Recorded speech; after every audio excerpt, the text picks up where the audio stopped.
Eu tinha 40 anos quando finalmente entendi o que era ter um espaço que era só meu. Não a casa inteira. A casa era minha e do meu marido, construída juntos, escolhida juntos, pintada juntos numa tarde de sábado em que a gente acabou com tinta nos cabelos e rindo feito dois idiotas no meio da sala. Não era sobre a casa. Era sobre o quarto dos fundos. Durante 14 anos de casamento, eu trabalhei sentada na mesa da cozinha. Costura de ajuste, criação de peças por encomenda, bordados que eu vendia pela internet e que financiaram partes significativas da nossa vida, o carro em 2019, a reforma do banheiro em 2021, a viagem para Gramado que meu marido ainda fala como se tivesse sido presente dele. Eu trabalhava com a máquina de costura entre o porta-temperos e o suporte de frutas, dobrava tecidos na bancada depois do jantar, guardava tudo na gaveta debaixo do fogão porque era o único lugar que sobrava. Por 14 anos, o meu trabalho foi hóspede na própria casa. Quando minha sobrinha mais velha foi morar em São Paulo, o quarto dela ficou vazio. Meu marido disse: "A gente pode transformar num quarto de hóspedes." Eu olhei para aquele espaço por uns 3 dias antes de falar. Olhei para a janela que dava para o jardim, para a luz que entrava de manhã, com aquele ângulo específico que não tinha em nenhuma outra parte da casa. Aí eu disse para o Paulo: "Eu preciso desse quarto." Ele me olhou, perguntou para quê? Para mim, para o meu ateliê. Ele fez aquela pausa que eu conheço bem, a pausa de quem está fazendo cálculo mental sobre o que vai custar concordar e o que vai custar discordar. Depois disse: "Tudo bem." E foi tudo bem. Passei 3 meses transformando aquele quarto. Não foi caro, foi cuidadoso. Montei uma prateleira de madeira que ocupava a parede inteira, com seções para cada tipo de tecido, cada rolo de linha organizado por cor, num suporte que eu mesma pintei de branco. No canto, coloquei a máquina de costura da minha avó, que eu tinha herdado aos 22 anos e guardado numa caixa desde então porque nunca tinha tido espaço para ela. Era uma máquina que não funcionava mais, mas que tinha sobre a tampa uma marquinha circular de uma xícara de café que a minha avó tomava enquanto costurava, e essa marquinha valia mais para mim do que qualquer objeto funcional que eu poderia comprar. Na parede ao lado da janela, eu pendurei os retalhos de tecido que a minha avó tinha deixado. Ela guardava tecidos a vida inteira, pequenos pedaços de coisas que um dia foram vestidos, toalhas, cortinas, a blusa que ela usou no casamento da filha mais velha. Eu organizei esses retalhos num painel, cada um preso com um alfinete de cabeça colorida, dispostos por tom, formando uma espécie de mapa de cor, que era também um mapa de memória. Eu sabia de onde vinha cada pedaço. Era o quarto mais bonito que eu já tinha feito na minha vida. E era meu. Meu marido apareceu na porta quando eu terminei de arrumar. Olhou por uns 10 segundos, sem dizer nada. Depois disse: "Parece que você sempre soube como esse quarto tinha que ser." Eu disse que sim, porque eu sabia. Eu tinha passado 14 anos sabendo. Foi num sábado, 2 meses depois que o ateliê ficou pronto. Paulo estava lavando o carro na garagem e eu estava terminando uma encomenda quando ele apareceu na porta com aquela expressão. A expressão de quem sabe que vai dizer uma coisa que eu não vou gostar e está tentando escolher a embalagem certa. Eu continuei costurando. "Minha mãe quer vir nos visitar", ele disse. "Ótimo." "Quando?" Ela perguntou se pode vir semana que vem. "Semana que vem é segunda", eu disse. "Para quando ela quer vir?" "Quinta." "Ela já viu uma passagem boa." "Já viu ou já comprou?" O silêncio dele já era a resposta. Respirei. Dona Aparecida morava em Campinas. Não era a primeira vez que ela visitava sem que eu fosse consultada antes, era o padrão dela. Uma mulher de 67 anos que tomou decisões sozinha a vida inteira, criou 2 filhos depois que ficou viúva cedo, trabalhou como técnica de enfermagem por 30 anos e desenvolveu a convicção profunda de que agilidade é virtude. Ela via uma passagem em promoção, ela comprava. Ela decidia que era hora de visitar, ela visitava. Não era maldade, era o ritmo dela. "Por quanto tempo?" eu perguntei. 10 dias, ele disse. "Ela quer descansar um pouco. Está cansada, Bea." Eu tirei os óculos de costura e olhei para ele. "Paulo, esse quarto, onde a sua mãe vai dormir?" Eu vi a resposta no rosto dele antes de ele falar. Ele tinha esquecido, ou não tinha pensado. As duas possibilidades eram igualmente reveladoras. A gente coloca uma cama de hóspede, ele disse. Onde? Na sala. Ou no ateliê, ele disse devagar, como se estivesse testando a temperatura de uma água quente com a ponta do dedo. Não, eu disse. Simples assim. Não. Ele ficou na porta. Eu coloquei os óculos de volta e continuei costurando. Não porque estava ignorando ele, mas porque eu precisava de um momento para separar o que era irritação legítima do que era apenas cansaço de fim de semana. Depois de uns 2 minutos, eu falei sem levantar os olhos da máquina. Paulo, durante 14 anos eu trabalhei na mesa da cozinha. Esse quarto demorou 14 anos para existir. A sua mãe pode dormir na sala, pode dormir no sofá, cama que eu sei que você sabe onde está, pode dormir em hotel a 3 quarteirões daqui. Ela não vai dormir no ateliê. Ele disse que entendia, disse que ia resolver. E resolveu.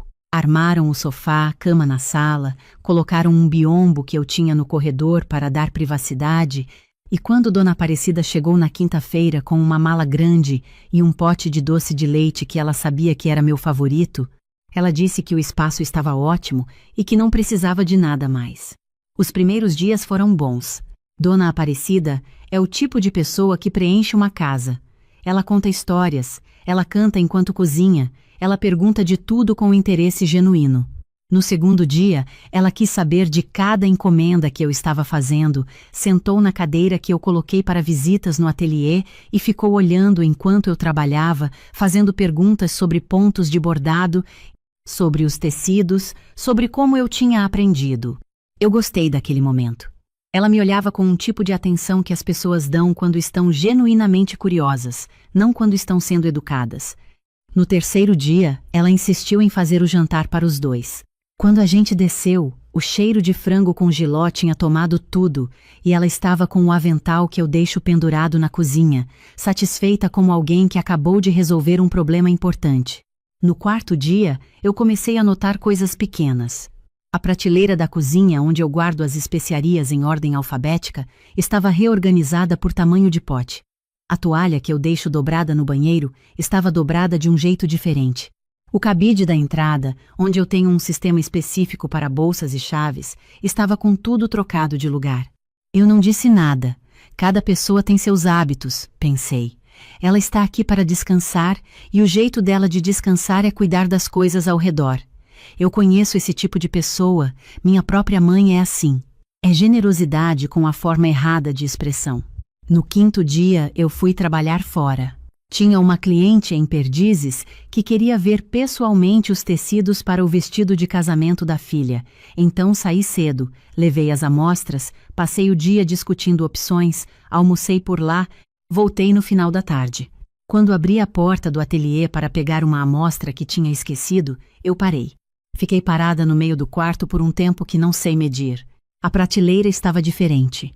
Não diferente como quando alguém move uma coisa e coloca em outro lugar, diferente como quando alguém olhou para o seu sistema inteiro e decidiu que entendia melhor do que você como aquilo deveria funcionar. Os rolos de linha que eu organizei por gradiente de cor, do branco ao preto passando por todos os tons, estavam agrupados por tipo de tecido com que combinavam, segundo uma lógica que eu não entendia completamente, mas que claramente fazia sentido para quem reorganizou. Os tecidos que eu dobrava de um jeito específico para poder ver a cor sem desdobrar, estavam dobrados em quadrados uniformes e empilhados por espessura. E o painel da minha avó. Os retalhos tinham sido retirados do painel e dobrados cuidadosamente numa caixinha que ficava embaixo da prateleira. A caixinha estava fechada, organizada, arrumada, e o painel estava vazio.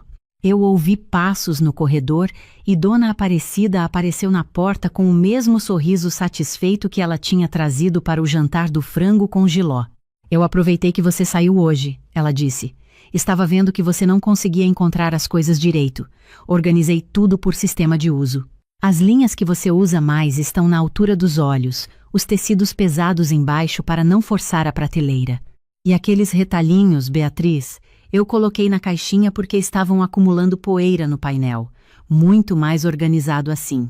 Eu olhei para ela. Ela estava sorrindo com o rosto inteiro, esperando que eu sorrisse de volta. Eu olhei para o Paulo que tinha aparecido atrás dela no corredor. Ele tinha os ombros um pouco subidos, aquela postura de quem está se preparando para uma situação desconfortável, e eu vi nos olhos dele que ele sabia. Não só sabia, estava presente enquanto acontecia. Não tinha como não saber. O ateliê era no fundo da casa. Qualquer mudança significativa no espaço durante horas levaria barulho e idas e vindas pelo corredor. Eu sorri para a Dona Aparecida. Não um sorriso calculado, não um sorriso de mentira, um sorriso que estava segurando um espaço enquanto eu decidia com calma o que fazer. Que bom que você se sentiu em casa, eu disse. E fui para o banheiro fechar a porta e ficar sozinha por 5 minutos. Liguei a torneira, olhei para o espelho, respirei. Não era raiva o que eu estava sentindo, ou pelo menos não só raiva. Era uma coisa mais complexa que a raiva. Era a sensação de ter construído algo com cuidado extremo, com história dentro, com intenção em cada detalhe, e ter isso ser olhado como desordem por alguém que entrou e achou que ajudava. Os retalhos da minha avó não eram poeira acumulada, o painel não era bagunça, o gradiente de linhas não era capricho sem sentido. Cada coisa tinha uma razão que eu poderia explicar em detalhe se alguém tivesse me perguntado. Ninguém tinha me perguntado. Depois de 5 minutos, saí do banheiro, fui para a cozinha, bebi um copo de água e disse para a Dona Aparecida que eu ia adiantar um trabalho antes do jantar. Ela disse ótimo, disse que ia preparar alguma coisa gostosa. Eu agradeci. Minha amiga Renata me ligou mais tarde naquela noite. Renata tem 43 anos, é arquiteta, tem uma capacidade de análise de situação que às vezes assusta, mas que eu sempre agradeço. Eu contei o que tinha acontecido com a voz mais neutra que consegui manter. Ela ficou quieta por uns 4 segundos. Ela mexeu nos retalhos da sua avó. Na minha avó, sim. E o Paulo sabia. E o Paulo sabia. Renata respirou fundo. Bea, o que você vai fazer? Essa era a pergunta. Não o que eu estava sentindo, não se eu tinha razão, não se Dona Aparecida tinha ou não tinha intenção. O que eu ia fazer? Porque sentir é fácil. Reclamar para a amiga é fácil. Ficar quieta e esperar a visita acabar é a saída mais óbvia, e eu já sabia de cor como essa saída terminava. Com um ressentimento que vai ficando mais pesado, camada sobre camada, até que um dia você explode por uma coisa pequena, que na verdade é a soma de todas as coisas grandes que você foi engolindo sem fazer nada. Eu tinha feito isso muitas vezes antes, sabia o gosto, não queria mais. Vou conversar com o Paulo hoje, eu disse, e amanhã eu recoloco tudo no lugar. Renata ficou quieta por um segundo. Depois disse, os retalhos também? Os retalhos também. Ela disse, eu sei que esses retalhos significam muito. Significam tudo, eu disse. E é exatamente por isso. Naquela noite, depois que Dona Aparecida foi dormir, eu chamei Paulo para o quarto. Fechei a porta devagarinho, sem fazer barulho, sentei na beira da cama e olhei para ele de frente. Me conta o que aconteceu hoje, eu disse. Ele ficou de pé perto da janela. Ele sabia que essa conversa vinha. Eu conhecia o jeito que ele fica quando está se preparando para algo difícil, mas necessário. Os braços levemente cruzados, o peso do corpo deslocado para o lado esquerdo. Ela perguntou se podia dar uma arrumada no ateliê. Ele disse. Falou que tinha visto como você não achava as coisas e que tinha uma forma melhor de organizar. E você disse que podia. Eu pensei que você ia gostar, Bea. Ela estava querendo ajudar. Paulo, você se lembra que a gente combinou, quando ela chegou, que eu precisava que o ateliê ficasse intocado enquanto ela estivesse aqui? Que era o meu espaço de trabalho e que qualquer coisa que precisasse de organização, eu mesma faria? Ele ficou quieto. Você se lembra? Lembro. Você falou isso para ela? Uma pausa. A pausa que já era a resposta. Eu ia falar, ele disse. Não achei que fosse necessário naquele momento. Eu olhei para ele por um tempo, sem raiva, com uma clareza que eu estava aprendendo aos 40 anos a reconhecer como minha força, não minha fraqueza. Paulo, o painel da minha avó está vazio. Os retalhos que ela guardou a vida inteira estão numa caixinha fechada embaixo de uma prateleira. Eu organizei aquele painel por 3 horas. Cada alfinete está numa posição que eu escolhi. Cada pedaço de tecido tem uma história que eu conheço. Eu sei, ele disse baixinho. E você ficou do lado de fora enquanto ela reorganizava o espaço inteiro? Eu entrei algumas vezes, ele disse. Ela parecia tão animada, não quis. Não quis o quê? Não quis fazer ela se sentir mal. Não quis ter uma conversa difícil. Ele ficou olhando para o chão. Eu entendo que você não gosta de conflito, eu disse. Eu entendo que a sua mãe é uma força da natureza e que é mais fácil deixar ela fazer do que explicar por que não. Mas, Paulo, essa facilidade para você tem um custo. E hoje o custo foi meu ateliê. Foram os retalhos da minha avó dentro de uma caixinha porque alguém achou que eram poeira acumulada. Ele levantou os olhos. Ela não sabia o que eram, ele disse. Eu não falei para ela. E por que não falou? Uma pausa mais longa dessa vez. Eu não sei, ele disse. Eu devia ter falado. Sim, devia. Ficamos em silêncio por um tempo. O tipo de silêncio que não é vazio é cheio de coisas que estão sendo digeridas. Eu não quero que você tenha uma briga com sua mãe, eu disse. Ela é uma mulher boa e eu gosto dela genuinamente. Mas eu preciso que você entenda que quando você deixa essas coisas acontecerem sem dizer nada, você está me comunicando que a tranquilidade dela vale mais do que o meu espaço. Mesmo que não seja isso que você pensa, é isso que acontece na prática. Ele veio sentar ao meu lado na cama. Ficou um tempo em silêncio. Você vai arrumar de volta? Ele perguntou. Vou, eu disse. Você vai me ajudar? Vou. É claro que vou. E vai falar com ela amanhã? Ele respirou fundo. Vou. Eu mesmo vou falar com ela antes de você. Eu olhei para ele. Quando você fala que vai, você fala de verdade? Ele me olhou de volta. De verdade. Em 12 anos de casamento, eu aprendi a diferença entre o assentimento que encerra uma conversa desconfortável e o assentimento que nasce de um entendimento real. Aquele era o segundo tipo. A gente foi para o ateliê depois da meia-noite. Eu acendi a luz baixa do abajur que fica no canto, o único móvel que eu comprei especificamente para aquele quarto, uma luminária de chão de madeira que encontrei num antiquário em Pinheiros. Aquela luz dava ao quarto um tom que eu gostava, âmbar e quieto. Paulo tirou os rolos de linha das prateleiras um por um e foi me passando enquanto eu reorganizava. Eu ia colocando cada um no lugar certo do gradiente, do off-white mais suave ao preto mais fundo, reconstruindo a sequência que eu tinha montado com cuidado na semana em que o ateliê ficou pronto. Paulo não sabia a ordem, então eu ia dizendo, esse vem depois do outro, esse fica aqui, não, esse vai antes. E ele ia colocando sem perguntar por quê, confiando que eu sabia. Os tecidos eu redobrei sozinha, cada um do meu jeito, com a dobra que deixa a cor visível na frente. Paulo ficou sentado na cadeira de visitas me observando, com o rosto que ele faz quando está quieto de um jeito produtivo, processando alguma coisa por dentro. Os retalhos da minha avó eu deixei por último. Abri a caixinha com cuidado. Estavam todos dobrados, cada um em quadradinho uniforme, como origami. Eu desfiz cada dobra devagar. O tecido florido que virou a blusa do aniversário de 50 anos dela. O linho bege que foi uma toalha de mesa até desfiar. O crepe rosa chá que não sei de onde veio, mas que ela guardou décadas. A flanela azul marinho que eu me lembro de ver nos joelhos dela quando ela costurava no inverno. Fui colocando cada um de volta no painel, realinhando os alfinetes de cabeça colorida, reconstruindo a disposição por tom. Paulo ficou em silêncio vendo. Quando eu coloquei o último retalho, me afastei um passo e olhei para o painel inteiro. Estava de volta. Paulo se levantou da cadeira e veio ficar ao meu lado. Ficamos os dois olhando para aquele painel no silêncio do meio da noite. Sua avó costurava muito? Ele perguntou. A vida inteira, eu disse. Até o ano antes de morrer. Você aprendeu com ela?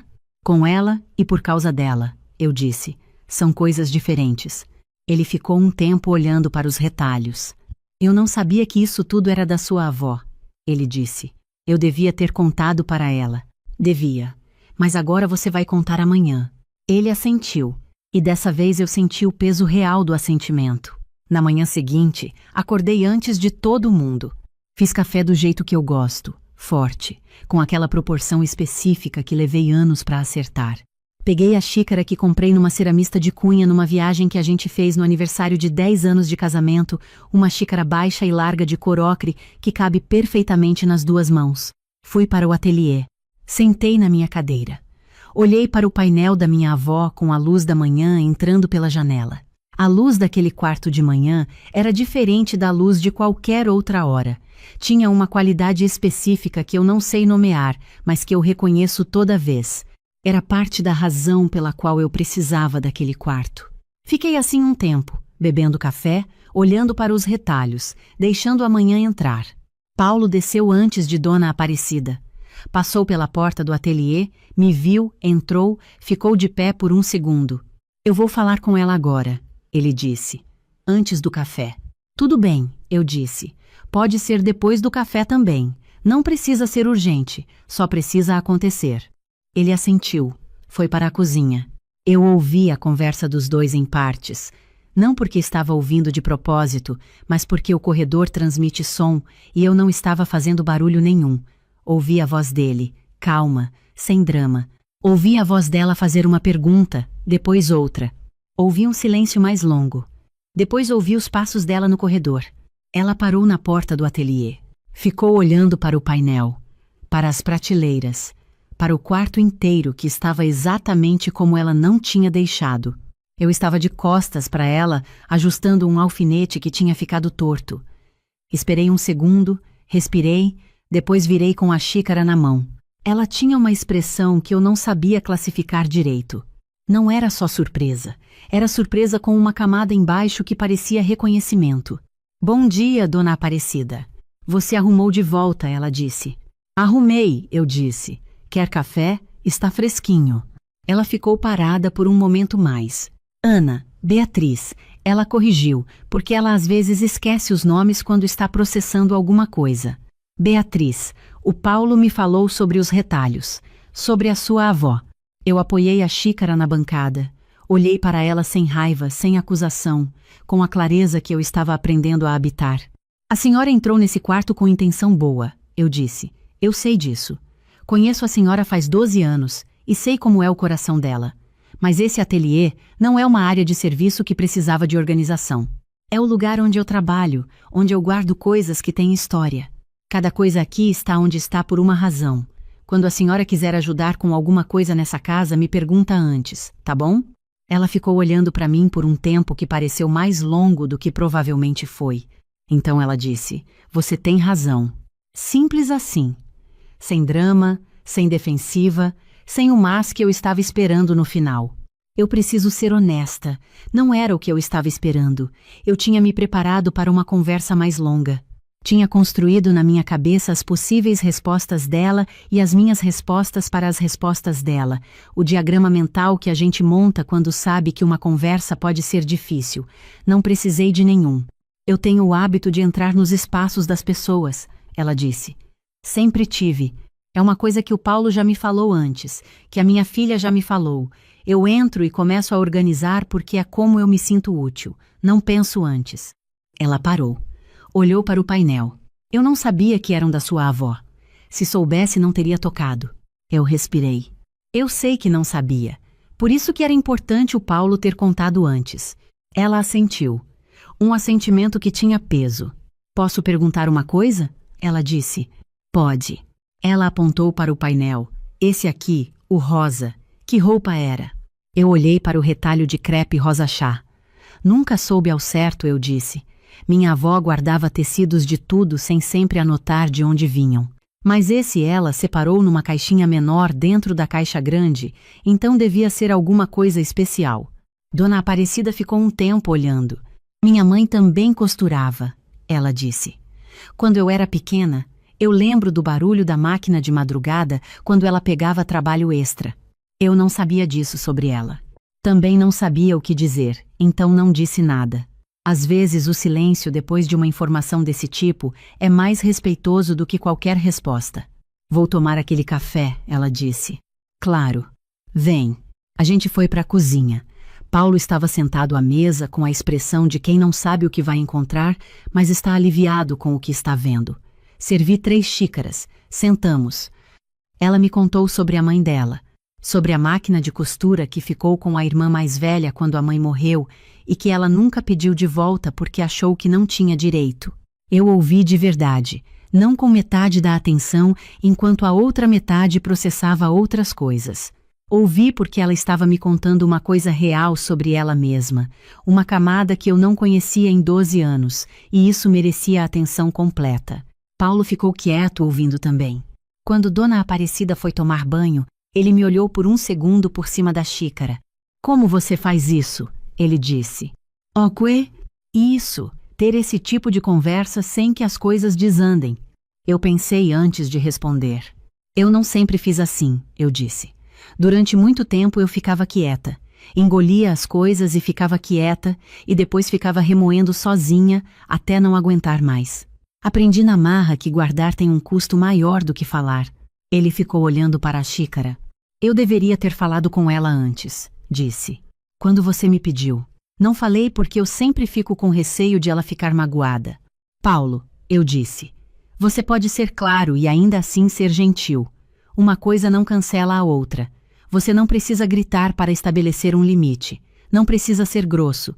Só precisa ser honesto. E honestidade sem crueldade é completamente possível. Ele ficou em silêncio por um tempo. Depois disse, baixinho, eu vou tentar aprender a fazer isso. Eu estendi a mão e coloquei sobre a dele na mesa. É o suficiente, eu disse. Os dias que restaram da visita foram diferentes.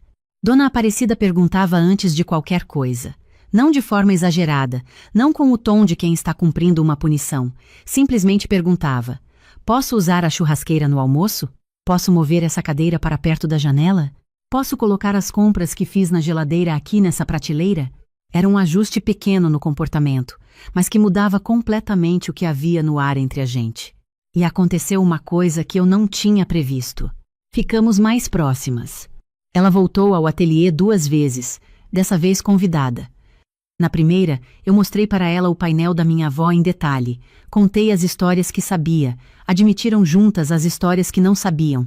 Ela me falou do vestido que a mãe dela fez para a formatura dela, de um tecido azul marinho, que ela ainda se lembrava da textura. Na segunda vez, ela me pediu para ver como a máquina de costura da minha avó funcionava. Eu disse que ela não funcionava mais, mas que eu poderia mostrar as peças. Passamos 1 hora assim, eu explicando cada parte da máquina antiga, ela fazendo perguntas com uma curiosidade que eu não esperava. Você nunca tentou consertar? Ela perguntou. Nunca tive certeza de que queria, eu disse. Tem alguma coisa bonita em uma máquina que não funciona, mas ainda existe. Ela não desapareceu só porque parou. Dona Aparecida ficou olhando para a máquina por um tempo. Depois disse, isso é uma coisa bonita de pensar. Na penúltima noite, a gente fez um jantar que não tinha sido planejado. Ela começou a fazer uma sopa de agrião, que era a receita da mãe dela. Eu entrei na cozinha para pegar água e acabei ficando. E aí ela foi me ensinando os passos, e aí eu fui pegando coisas e ajudando, e aí a gente ficou 2 horas na cozinha, sem que nenhuma das duas tivesse planejado isso. Paulo apareceu na porta eventualmente com cara de quem está aliviado e com fome ao mesmo tempo. A sopa estava boa demais. Ele comeu 2 tigelas e disse que queria que todas as visitas terminassem assim. Dona Aparecida e eu nos olhamos e rimos ao mesmo tempo. No dia em que ela foi embora, eu a ajudei a fechar a mala enquanto Paulo aquecia o carro. Ela estava dobrando uma blusa quando parou por um segundo. Beatriz, ela disse sem virar. Sim, eu nunca fui boa em pedir licença para as coisas. Sempre entrei nas situações como se já tivesse permissão. Eu fiquei quieta, esperando. Mas você me fez pensar que pedir licença não é fraqueza, é respeito. E eu não tinha pensado assim antes. Eu me sentei na beira da cama. Dona Aparecida. A senhora criou 2 filhos sozinha depois de perder o marido cedo. Trabalhou 30 anos num trabalho difícil. Tomou decisões sozinha porque não tinha outra opção. Eu entendo de onde vem esse jeito. Ela finalmente virou e me olhou. Entender não é a mesma coisa que aceitar, ela disse. Não, eu disse, mas é o começo. Ela me abraçou. Não o abraço de chegada, cheio de energia e expectativa. Era um abraço mais quieto, o abraço de alguém que foi a algum lugar e voltou diferente. No aeroporto, na hora do embarque, ela me segurou pelos braços e me olhou de perto. Meu filho escolheu bem, ela disse. A gente escolheu bem um para o outro, eu disse. Ela sorriu. É assim que tem que ser. No caminho de volta, Paulo ficou em silêncio por um tempo. A cidade passava pela janela, aquela luz de tarde que deixa tudo com uma cor que eu gosto, dourado com cinza, o jeito que São Paulo fica quando o dia não decidiu ainda se vai chover. Eu devia ter contado sobre os retalhos da sua avó no primeiro dia, ele disse. Sim, eu disse. Devia. Por que você não me cobrou antes? Você sabia que eu não tinha contado. Eu fiquei pensando na resposta antes de dar. Porque eu aprendi que cobrar antes de falar claramente não adianta muito. Eu disse. Primeiro eu precisava falar, colocar no espaço entre a gente o que eu precisava, de forma clara, sem esperar que você adivinhasse. Aí, se mesmo assim a coisa não acontecesse, eu teria razão de cobrar, mas na maioria das vezes, quando eu falo de verdade, você ouve. Ele ficou quieto. Você faz isso parecer simples, ele disse. Não é simples, eu disse, mas fica mais fácil com prática. Ele estendeu a mão e pegou a minha sobre o banco. A gente ficou assim o resto do caminho, sem precisar de mais nada. Quando chegamos em casa, eu fui direto para o ateliê. Acendi a luminária de madeira do canto, sentei na minha cadeira, olhei para o painel da minha avó, com a luz do fim do dia, entrando de lado pela janela, aquela luz que pega os retalhos por um ângulo diferente e faz as cores aparecerem de outro jeito. O crepe rosa chá ficou quase alaranjado naquela luz. Peguei o celular e mandei mensagem para a Renata. Ela foi embora. Está tudo bem? Ela respondeu em menos de 1 minuto. Mais do que bem. O painel está de volta? Está de volta. E os retalhos? Todos no lugar. Ela demorou um pouco mais para responder. Quando veio, eram só 4 palavras. Sua avó ficaria orgulhosa. Fiquei com o celular na mão por um tempo, olhando para essas palavras. Não porque eu precisava de validação, mas porque tem coisas que a gente faz por si mesma e que ficam com outro sabor quando alguém que você ama vê e reconhece. Quero ser honesta sobre uma coisa. Eu não sou uma mulher sem medo. Tenho muito. Tive medo de magoar Dona Aparecida, de criar uma situação ruim na visita dela, de parecer controladora demais, possessiva demais, difícil demais. Tive medo de que Paulo achasse que eu estava exagerando. Esses medos são reais, eu os sinto, mas aprendi que medo é uma informação, não uma ordem. Ele me diz que aquilo importa para mim. Cabe a mim decidir o que fazer com esse importar. O que eu fiz foi falar. Com cuidado, sem crueldade, mas sem engolir. E o mundo não desabou. Dona Aparecida não foi embora magoada. Pelo contrário. Meu casamento não rachou. Pelo contrário. Tem uma coisa que a minha avó dizia e que eu levei anos para entender direito. Ela dizia que uma casa pode ser feita de tijolos, mas um lar é feito de verdade dita na hora certa. Quando eu era nova, eu achava bonito, mas não entendia o que era a hora certa. Agora entendo. Hora certa não é quando você não aguenta mais. Hora certa é antes disso. É quando você ainda consegue falar com clareza, sem o peso de tudo que você foi acumulando, sem precisar explodir para ser ouvida. É quando a conversa ainda pode ser boa. Um lar não é o lugar onde as coisas ficam no lugar certo. Lar é onde você pode dizer isso importa para mim, sem precisar se desculpar por importar-se. Onde as pessoas ao seu redor, mesmo quando erram, têm capacidade de ouvir. Onde você pode ser honesta com quem você ama, exatamente porque você ama, não apesar disso. Eu construí esse ateliê com 14 anos de espera, com a máquina da minha avó num canto e os retalhos dela numa parede e a luz da manhã entrando por uma janela que eu escolhi. Não era só um cômodo. Era a prova de que o que eu faço tem um lugar, de que o meu trabalho merece um espaço, de que eu mereço um espaço. E aprendi que defender esse espaço não é egoísmo, é um ato de amor, inclusive pelas pessoas a quem você precisa dizer não. Paulo apareceu na porta do ateliê com 2 xícaras de café. Você vai ficar mais tempo aqui? Ele perguntou. Um pouco mais, eu disse. Ele deixou uma xícara sobre a bancada ao lado de mim, sem perguntar se eu queria, porque depois de 12 anos ele sabia que eu queria. Depois ficou na porta olhando para o quarto por um momento. Ficou lindo aqui, ele disse, desde o começo. Sempre ficou lindo. Eu sorri para ele. Eu sei, eu disse. Eu sempre soube que ia ficar. Ele foi embora pela casa, os passos sumindo no corredor. Eu fiquei um momento olhando para o painel da minha avó, para cada retalho no lugar que eu tinha escolhido para ele, para o crepe rosa chá que não sei de onde veio, mas que ela guardou a vida inteira como se valesse alguma coisa. Valia. Claro que valia. Depois peguei a xícara, levantei e fui fazer o café com ele. O que aconteceu naquela sexta-feira de outubro vai ser difícil de esquecer. Não pelo escândalo que poderia ter virado, porque no final não virou escândalo nenhum.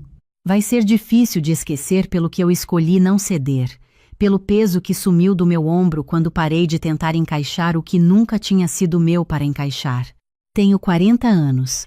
Há 6 deles transformei o quarto de hóspedes do fundo da minha casa num espaço de trabalho que é só meu. Não foi impulso, foi construção. Foi decisão que eu adiei por anos. Fiquei calculando se valia, se era a hora, se eu tinha competência suficiente para levar a sério, se as pessoas iam levar a sério. E quando finalmente decidi de verdade. Reformei o quarto com dinheiro que eu havia guardado durante 2 anos.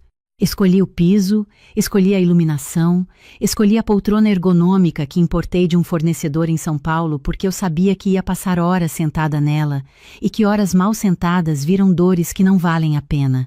Escolhi cada detalhe com a consciência de quem sabe que um espaço de trabalho bem pensado é a diferença entre um hobby e uma profissão. Faço nail art. Não é manicure simples, não é esmaltação rápida, é nail art.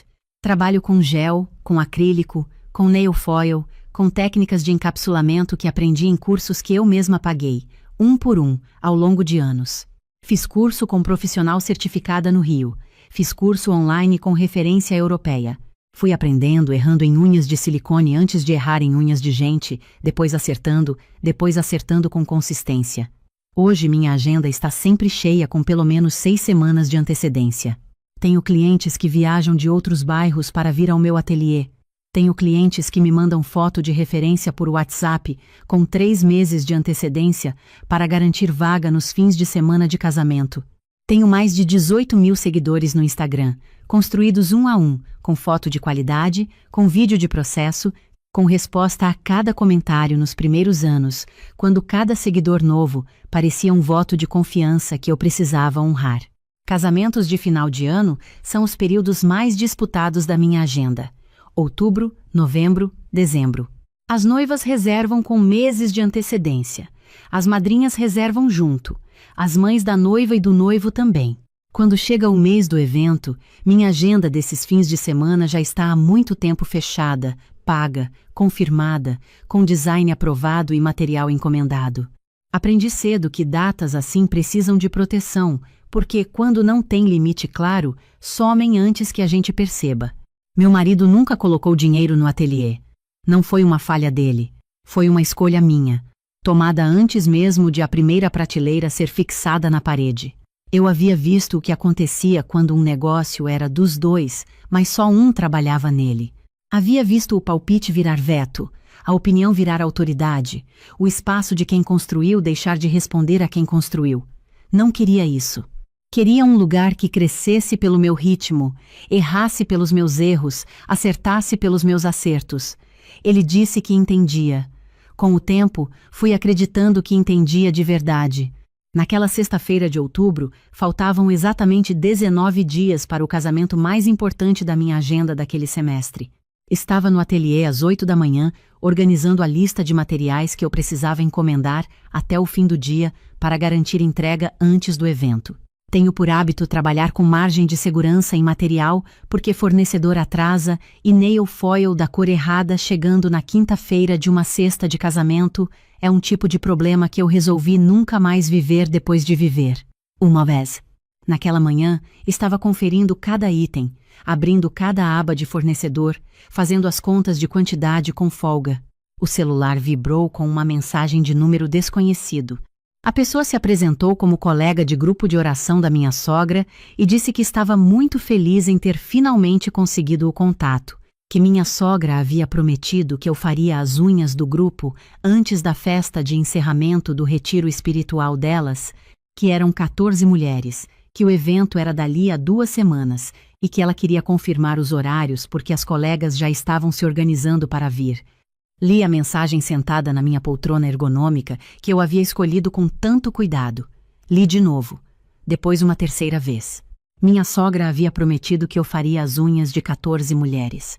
Respondi com cuidado que havia um engano, que minha agenda estava fechada para aquele período e que, infelizmente, não havia disponibilidade para novos atendimentos. A mulher respondeu que não podia ser, que minha sogra havia garantido pessoalmente para o grupo, que algumas já haviam até escolhido referências de nail art para me mandar. Eu disse novamente que lamentava, mas que nenhum agendamento havia sido feito comigo, que eu não tinha espaço na agenda e que não conseguiria atendê-las. Ela agradeceu com um tom que não era de agradecimento e encerrou a conversa. Fiquei olhando para a tela por um tempo. Depois liguei para o meu marido. Ele atendeu com voz de quem estava no meio de alguma coisa. Perguntei direto se sua mãe havia prometido meu ateliê para o grupo de oração dela. Houve um silêncio de 2, talvez 3 segundos, e esse silêncio já me disse o que eu precisava saber antes que ele abrisse a boca. Ele disse que ela havia mencionado algo, que tinha comentado do meu trabalho com as amigas, mas que não sabia dos detalhes. Pedi que me dissesse o que sabia.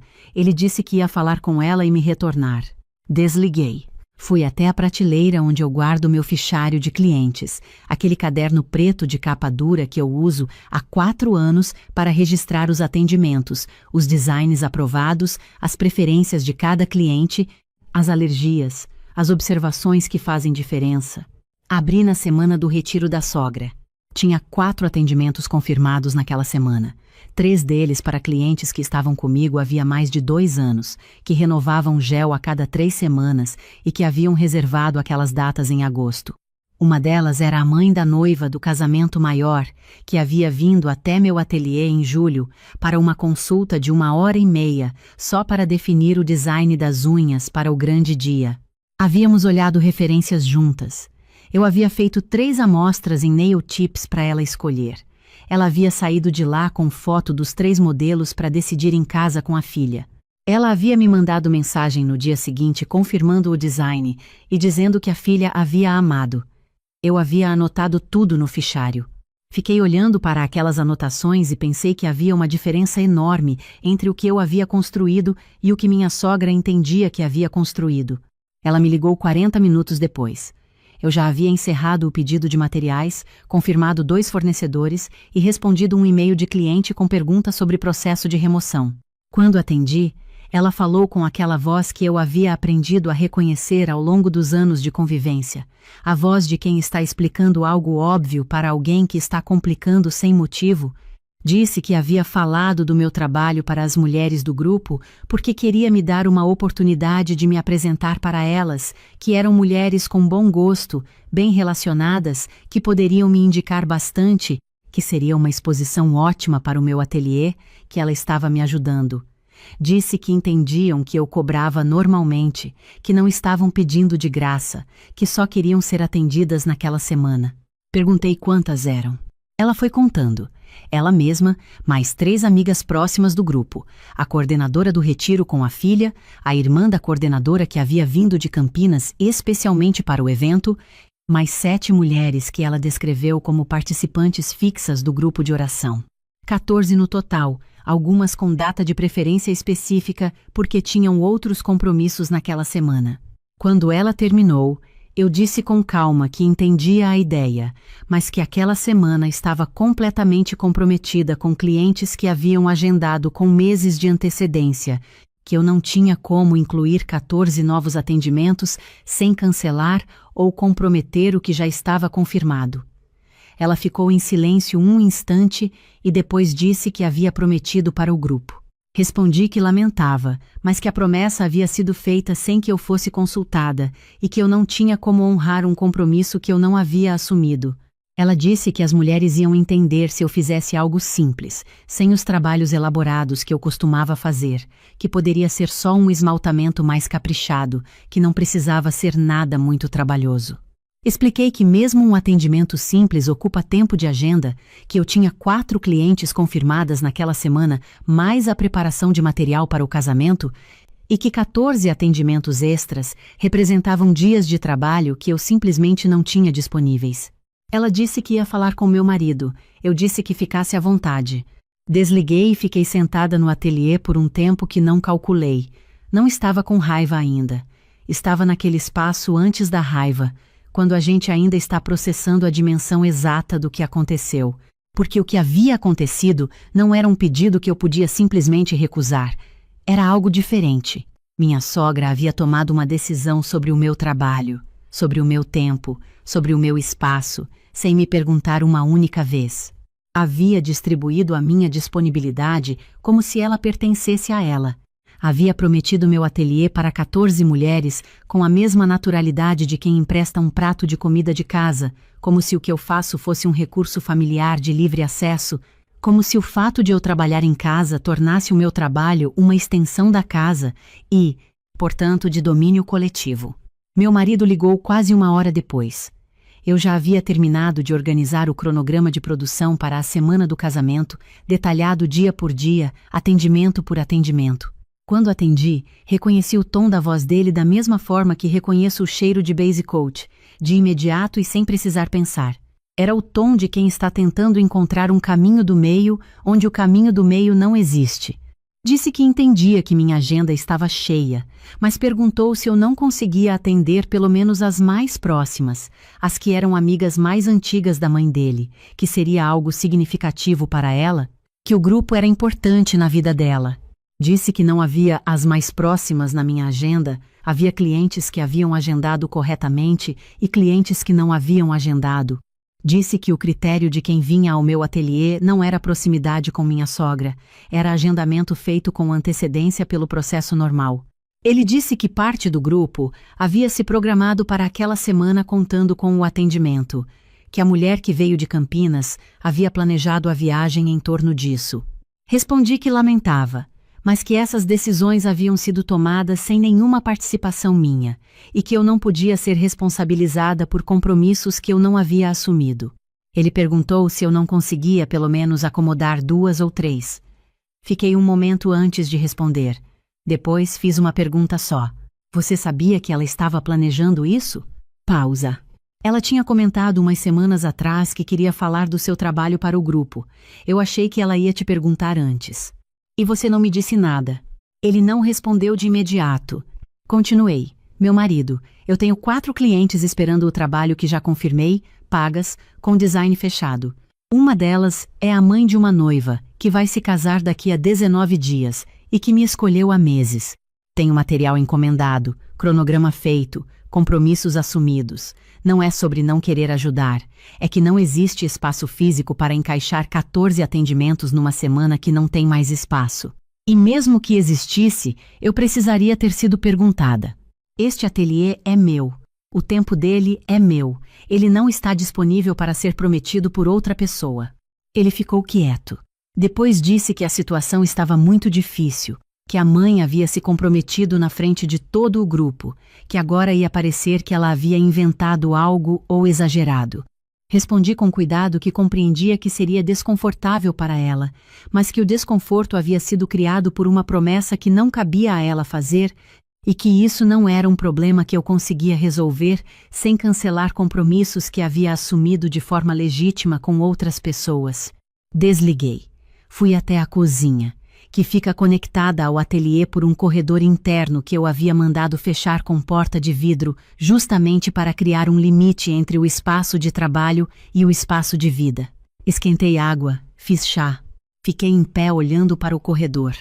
Aquela porta de vidro havia me custado R$ 380 numa época em que R$ 380 eram mais pesados do que são hoje. Eu havia instalado ela porque entendia, mesmo antes de conseguir explicar em palavras, que misturar os espaços sem nenhum limite físico era o começo de misturar tudo o mais que não devia ser misturado. O ateliê tinha que ter uma entrada, uma saída, um fechamento possível. Quando a porta do ateliê estava fechada, a casa era minha casa. Quando eu abria a porta do ateliê, eu estava trabalhando.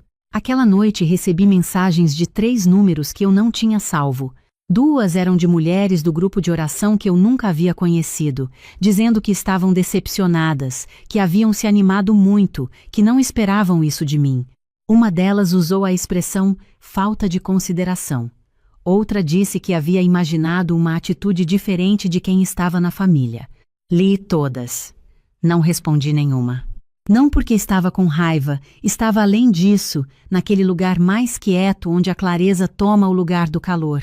Aquelas mulheres estavam decepcionadas com uma promessa que eu nunca havia feito. A decepção delas era real, eu não duvidava disso. O que não era real era a origem dessa decepção ter algo a ver comigo. Fiquei sabendo por meu marido, dias depois, que minha sogra havia comentado com uma das filhas dele que eu havia colocado o negócio na frente da família, que não entendia como funcionavam as relações entre pessoas que se gostam, que era uma pena que eu não tivesse outra postura. Não soube se ela acreditava nisso ou se precisava de uma versão da história que fizesse sentido para ela. As duas possibilidades me pareceram igualmente tristes. Na semana seguinte trabalhei. Atendi as clientes que haviam agendado corretamente, no horário que havíamos combinado, com o material que havia sido encomendado para cada uma. Na segunda de tarde veio uma cliente que está comigo há 3 anos, que faz encapsulamento com floral todo mês e que nunca atrasou um agendamento. Ficamos conversando enquanto eu trabalhava, do jeito que acontece quando a relação já tem história, quando não precisa preencher o silêncio, mas quando ele aparece cheio de conteúdo. Ela me contou sobre a festa de aniversário da irmã. Eu contei que estava preparando o material para um casamento grande naquele fim de semana. Quando ela saiu, tirou foto das unhas antes de entrar no carro. Me marcou no Instagram no caminho de casa. Na quarta de manhã, atendi a mãe da noiva. Ela chegou 15 minutos antes do horário, o que eu nunca esqueço porque me diz muito sobre como uma pessoa trata o tempo dos outros. Sentou na poltrona, abriu o celular, me mostrou a foto do design que havíamos escolhido juntas em julho. Havia salvo numa pasta com o nome Casamento da Lu, detalhes finais. Trabalhei em silêncio durante um tempo. Ela observava, às vezes comentava algo sobre a filha, sobre o nervosismo da semana, sobre como estava tentando ser o apoio que a filha precisava, sem virar mais uma fonte de estresse. Quando terminei o design na primeira mão e levantei para ela ver debaixo da luz, ela ficou olhando por um momento sem falar. Depois disse que era exatamente o que havia pedido, que havia ficado preocupada se ia ficar do jeito que ela havia imaginado porque era difícil de explicar em palavras, mas que estava olhando e era aquilo. Disse que a filha ia amar. Eu havia passado tempo pensando naquele design. Havia feito 2 testes em nail tips antes de atendê-la, para ter certeza de que o efeito de mármore que ela havia pedido ficava consistente na técnica que eu queria usar. Havia pesquisado o tom exato do dourado que combinaria com o vestido dela, que ela havia me mandado foto em agosto. Havia pensado naquele atendimento com o cuidado que dedico a todo o trabalho que faz parte de uma data que não se repete.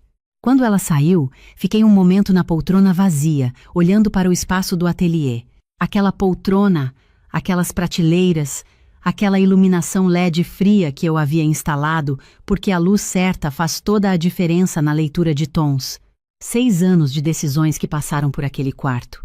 6 anos de acertar, errar, aprender técnica nova, investir em material melhor, construir uma relação com cada cliente que vai além da unha e chega na confiança de quem volta todo mês porque sabe o que vai encontrar. Pensei que havia protegido aquele espaço com cuidado. Havia criado processos, agenda fechada, regras de agendamento, limite físico com a porta de vidro, limite financeiro ao não misturar dinheiro com meu marido, limite de decisão ao não pedir opinião de ninguém sobre o que comprar ou como atender. Havia feito isso não por frieza, mas porque entendia que um espaço funciona quando tem estrutura e que estrutura existe quando as regras são respeitadas sem exceção. E ainda assim, alguém havia prometido aquele espaço para 14 pessoas sem me dizer uma palavra. Naquele fim de semana, aconteceu o casamento. Eu havia me programado para chegar 2 horas antes do horário de atendimento da noiva, para ter margem caso surgisse qualquer imprevisto. Não surgiu. O design que havíamos escolhido ficou exatamente como havíamos planejado, com o mármore branco e o dourado que casava com o vestido. Quando a noiva me mandou foto já com o buquê na mão, as unhas aparecendo na lateral do enquadramento, eu guardei aquela foto com carinho. Ela me mandou uma segunda foto na recepção, onde dava para ver as mãos abertas sobre a mesa, com os detalhes em dourado sob a luz amarela do salão. Escreveu embaixo: "Ficou perfeito. Muito obrigada." Aquele fim de semana fechou 5 atendimentos confirmados, cada um no horário, cada um com o que havia sido acordado. Na terça da semana seguinte, meu marido apareceu no ateliê no começo da tarde. Não era comum ele aparecer durante o dia de semana, porque a empresa onde trabalha fica do outro lado da cidade e a distância tornava a visita inviável em dias normais. Mas naquela terça ele estava lá, parado na entrada com a porta de vidro entreaberta, olhando para dentro antes de entrar. Sentou na cadeira que fica do outro lado da bancada, a cadeira que eu tenho para quando preciso conversar com clientes sobre design ou referência. Ficou me olhando por um momento sem falar. Depois disse que havia pensado muito nas últimas semanas e que queria conversar. Ouvi. Disse que havia percebido que havia ficado numa posição que não era certa, que havia tentado construir um meio-termo onde não havia meio-termo, que a situação não era sobre dois lados em conflito, mas sobre o que era meu e o que havia sido prometido sem autorização. Disse que quando sua mãe havia comentado a ideia de apresentar meu trabalho para o grupo, ele deveria ter dito imediatamente que precisaria me perguntar antes, que não havia feito isso porque queria evitar uma conversa difícil com ela, e havia esperado que as coisas se resolvessem sozinhas. Disse que havia acompanhado aquela semana de longe. Havia visto as fotos que eu postava no Instagram dos trabalhos daquela semana. Havia lido o comentário da mãe da noiva, que havia deixado uma avaliação de 5 estrelas na minha página, dizendo que eu havia feito parte do casamento da filha de uma forma que ela não esquecia. Havia ficado pensando no que teria acontecido com tudo aquilo se eu tivesse tentado encaixar 14 atendimentos numa semana que não tinha espaço, o que eu teria precisado cancelar, o que eu teria precisado comprometer. Perguntei o que havia mudado na forma como ele via aquilo. Ele pensou antes de responder. Disse que havia acompanhado meu trabalho por 6 anos de longe, sem entender direito o que significava. Que havia interpretado o fato de eu não querer envolvimento dele no ateliê como preferência organizacional, como uma forma de separar as coisas, e que não havia entendido que era uma necessidade real, que o espaço funcionava porque tinha estrutura e que a estrutura dependia de que as regras fossem respeitadas. Ficamos em silêncio por um momento.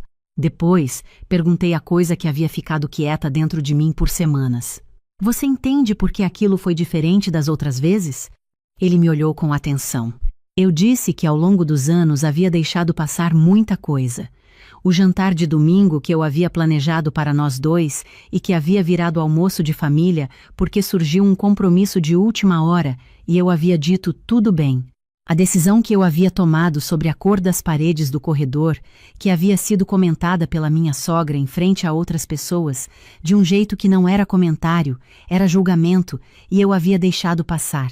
A vez que ela havia dito, sem que ninguém tivesse perguntado, que nail art era coisa passageira, que moda passa e que era melhor eu ter uma profissão mais estável, e eu havia sorrido e mudado de assunto. Cada uma dessas vezes eu havia escolhido não reagir porque não queria conflito, porque ceder ali parecia o caminho menos desgastante, porque dizer tudo bem era mais rápido do que dizer o que eu realmente sentia.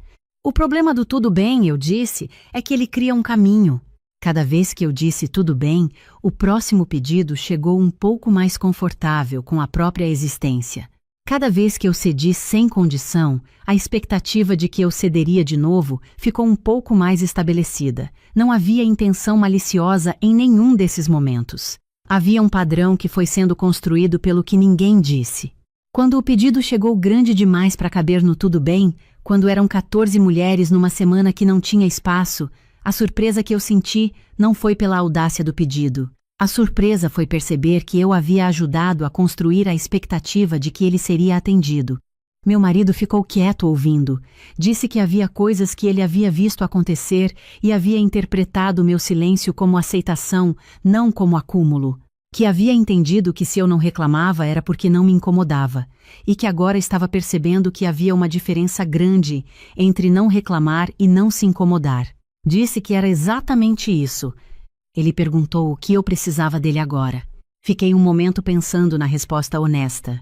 Disse que precisava que ele entendesse que o ateliê tinha regras que não eram negociáveis.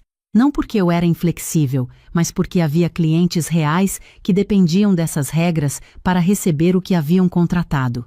Que qualquer pedido que viesse de qualquer pessoa, incluindo dele mesmo, precisava passar pelo processo normal de agendamento, do mesmo jeito que passa qualquer outra cliente.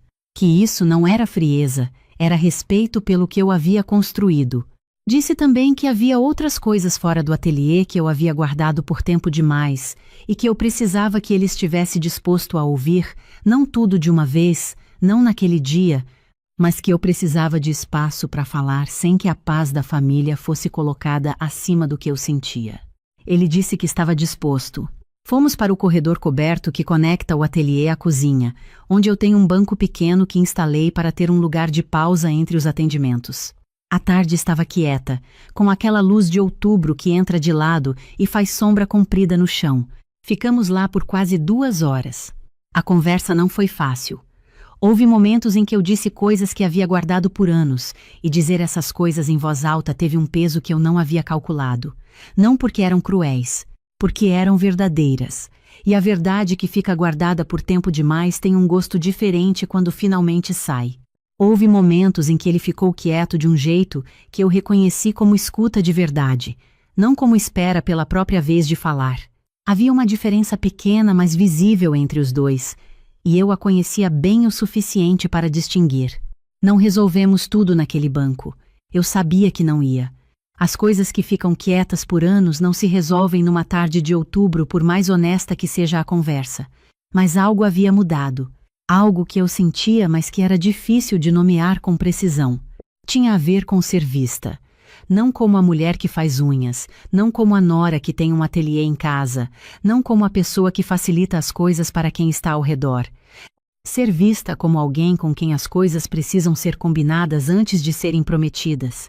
Nas semanas seguintes, minha sogra e eu ficamos com menos contato do que o habitual. Quando nos encontramos num almoço de família em novembro, ela esteve educada e eu estive educada. Não houve cena, não houve reconciliação dramática. Não houve pedido de desculpas em palavras, mas houve algo que eu notei, algo pequeno que foi mais significativo do que qualquer discurso poderia ter sido. Quando o nome do meu ateliê surgiu na conversa, quando uma das cunhadas perguntou sobre agendamento, minha sogra não disse mais que me perguntaria por elas. Ela disse que poderiam falar comigo diretamente, que eu tinha um processo de agendamento e que era melhor entrar em contato pelo Instagram. Essa diferença pequena na frase foi enorme no que representou. Não sei o que meu marido disse a ela ou se ele disse algo. Talvez ela mesma tenha entendido alguma coisa no que havia acontecido. Provavelmente uma mistura das duas coisas, com alguma parte que nunca vou saber. O que importa é que algo havia mudado na dinâmica, não de forma dramática, não de uma vez, mas de uma forma que eu conseguia sentir nas trocas do dia a dia. No ano seguinte, quando novembro chegou e os casamentos de dezembro começaram a lotar a agenda, as primeiras reservas foram das clientes habituais que sabem que a janela fecha rápido. Nenhum familiar ligou dizendo que alguém havia garantido meu tempo para algum evento. Ninguém me mandou mensagem com referências escolhidas para um atendimento que eu nunca havia confirmado. A agenda abriu, encheu e fechou pelo processo normal. O único processo que faz sentido dentro de um espaço que funciona porque tem estrutura. Às vezes penso naquela sexta-feira de outubro, naquele momento em que li a mensagem da mulher desconhecida, esperando confirmação de algo que eu nunca havia prometido. Penso em como teria sido diferente se eu tivesse respondido de outro jeito. Se eu tivesse dito, deixa eu ver o que consigo fazer, vou tentar encaixar, a família é importante, dou um jeito. Sei exatamente como teria terminado. Sei por que havia terminado assim antes, em situações menores, em pedidos que cabiam num tudo bem e que por isso foram atendidos. E cada vez que foram atendidos, o seguinte chegou com um pouco mais de naturalidade, com um pouco mais de certeza de que seria recebido da mesma forma. O que eu fiz naquela sexta-feira não foi um ato de coragem excepcional, não foi uma revolução, foi simplesmente dizer o que era verdade. Não tenho disponibilidade. Não fui consultada. Não consigo ajudar. 3 frases curtas que carregavam dentro delas anos de tudo bem que eu havia dito quando o que eu sentia era completamente diferente. O impulso de suavizar não desapareceu. Ele ainda está lá, esse reflexo antigo de encontrar uma saída, de não ser difícil, de não parecer a pessoa que complica quando todo mundo quer que seja simples. Mas eu o reconheço agora. E reconhecer é diferente de obedecer. O ateliê está de pé. A poltrona ergonômica ainda está no mesmo lugar. O piso que eu escolhi ainda tem aquele tom exato que eu havia imaginado antes de qualquer parafuso ser fixado. O fichário preto de capa dura já está na 5ª edição porque o quarto ficou cheio de anotações e eu precisei de um novo. A porta de vidro que separa o ateliê da cozinha abre quando eu estou trabalhando e fecha quando eu não estou, não por capricho, mas porque essa distinção é real e importa. A agenda de novembro para o ano seguinte abre na primeira semana do mês e fecha em dias, porque há pessoas que aprenderam que precisam reservar cedo, que o processo tem regras, que as regras existem porque o que se produz dentro daquele espaço tem valor real e não flutua conforme a conveniência de quem está do lado de fora. E quando o ateliê está fechado porque eu fechei, por nenhuma outra razão.